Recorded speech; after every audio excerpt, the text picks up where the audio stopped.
জো, তুমি আমাকে চিনবে না। আমি তোমারই মতো একজন কালো মানুষ। গলার সবচেয়ে উঁচু পর্দায় গাইছি সেতু বন্ধের গান, যে গানে তোমার দিল খোলা সুরও লাগছে। জো, যখন ওরা তোমার চামড়ায় জ্বালা ধরানো সপাং সপাং চাবুক মারে আর হু হু করে হেসে ওঠে, তখন কাল সেটে পড়ে সভ্যতার পিঠে। যখন ওরা বুট জুতো মোড়া পায়ে লাথি মারে তোমাকে, তখন ধুলায় মুখ থুবড়ে পড়ে মানবতা। জো, যখন ওরা তোমাকে হাত পা বেঁধে নির্জন রাস্তায় গার্বেজ ক্যানের পাশে ফেলে রাখে, তখন খ্যাপাটে অন্ধকারে ভবিষ্যৎ কাতরাতে থাকে গা ছাড়া দিয়ে ওঠার জন্যে।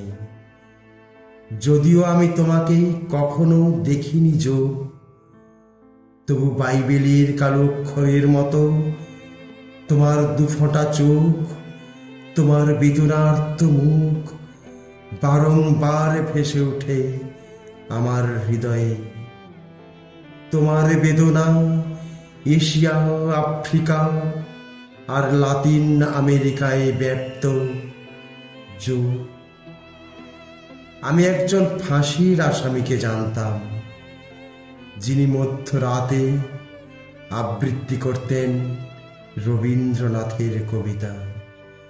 আমি একজন সুদর্শন যুবাকে জানতাম, যে দ্বৈতার মান রাখার জন্যে জান কবুল করেছিল আমাদের ৭১-এর মুক্তিযুদ্ধে। আমি একজন যাবজ্জীবনী কারাবন্দী তেজি নেতাকে জানতাম, দুঃস্বপ্ন থেকে জেগে উঠে যিনি কোনো কোনো রাতে তার শিশুকন্যাকে একটু স্পর্শ করার জন্যে, ওর মাথার ঘ্রাণ নেওয়ার জন্যে উদ্বেল আর ব্যাকুল হয়ে আঁকড়ে ধরতেন কারাগারের শিখ। আমি এমন এক তরুণের কথা জানতাম, যে তার কবিতার আলালের ঘরের দুলাল মেনিমুখ শব্দাবলী ছেড়ে ফেলে অপেক্ষা করত সেদিনের জন্যে, যেদিন তার কবিতা হবে মৌলানা ভাসানী এবং শেখ মুজিবের সূর্যমুখী ভাষণের মতো। যখন তাদের কথা মনে পড়ে, তখন তোমার কথা নতুন করে ভাবি। জো, জো, যখন তোমার ৫ বছরের ছেলের বুক থেকে রাস্তায় ওরা ছড়ায় টকটকে লাল রক্ত, যেমন পিরিচে ঢেলে দেয় কফি। জো, তখন তোমার পোয়াতে বউ হাইনাদের দৃষ্টি থেকে পালানোর জন্যে দৌড়তে দৌড়তে মাঝপথে হুমড়ি খেয়ে পড়ে।